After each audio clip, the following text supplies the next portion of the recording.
L'épave de l'avion d'Air Algérie localisé près de Gossi au Mali. L'Elysée l'a confirmé dans la nuit de jeudi à vendredi. L'avion avait disparu hier matin des écrans radars 50 minutes après son décollage de Ouagadougou au Burkina Faso avec 116 personnes à bord, dont 51 Français et 6 membres d'équipage, tous espagnols venant de la compagnie Swift Air auprès duquel l'appareil avait été affrété. Le McDonnell 83 avait pour destination Alger, mais les voyageurs dans l'avion accidenté étaient tous des passagers de transit. Ils étaient notamment attendus dans plusieurs aéroports français. Bien avant les autorités françaises, le Mali et le Burkina Faso avaient confirmé avoir retrouvé l'épave du vol AH-5017. Cette équipe a trouvé sur place, malheureusement, des restes de corps humains. Nous n'avons pas pu évaluer exactement ce qu'il en est.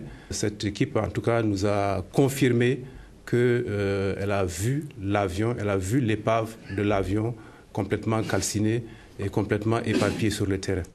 Un détachement militaire français a été envoyé sur le lieu du crash près de Gossi, situé près de la frontière du Burkina Faso. Le président malien Ibrahim Boubacar Keïta devait se rendre ce vendredi sur les lieux et Fleur Pellerin, la secrétaire d'État chargée des Français de l'étranger, a été envoyée dans la région.